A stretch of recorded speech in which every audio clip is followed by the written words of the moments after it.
दिल्ली में रैन बसेरा, जिसे रात्रि आश्रय भी कहा जाता है, एक ऐसी सरकारी योजना है जो बेघर और आर्थिक रूप से कमजोर लोगों को रात बिताने के लिए सुरक्षित और मुफ्त आश्रय प्रदान करती है।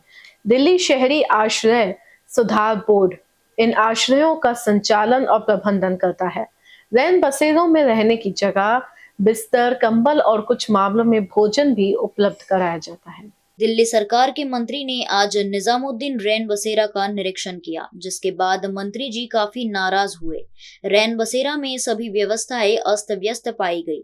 मरीजों से ही सफाई का काम कराया जाता है और सरकार से सफाई कर्मी के नाम पर 6,000 रुपए लिए जाते हैं। आशय के केयर सेंटर में भर्ती मरीजों में एक व्यक्ति अफगानिस्तान का पाया गया, जिनका नाम मोहम्मद सदीक है। इनका कहना है कि भारत में रहते हुए इनको पूरे 40 साल हो गए हैं। उनका कहना है कि उनका परिवार अफगानिस्तान में रहता है और वे भारत में अकेले रहते हैं। उनको 3 साल हो गए हैं रैन बसेरे में रहते हुए और आशीष सूद ने उन पर निगरानी रखने को कहा है।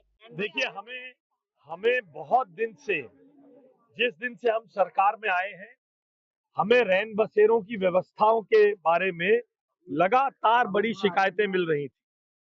हमें शिकायतें मिल रही थी पत्रों के द्वारा, हमें शिकायतें मिल रही थी लोगों के मेमोरेंडम्स के द्वारा कि इन रैन बसेरों में पिछली सरकार के कार्यकाल से एनजीओस के साथ मिलकर बहुत बड़ा घोटाला और घपलेबाजी की जा रही है। सैकड़ों लोगों की नियुक्ति इन रैन बसेरों की व्यवस्था करने के लिए सरकार ने की थी।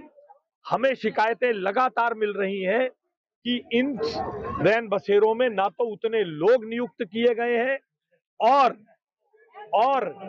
भ्रष्ट नेता, आम आदमी पार्टी सरकार के भ्रष्ट नेता और उनके इशारे पर चलने वाली एनजीओ और अधिकारियों के साथ मिलकर बड़े पैमाने पर धोखाधड़ी की जा रही है, जिसको आज कहीं पर भी कोई हाजिरी का रजिस्टर नहीं है।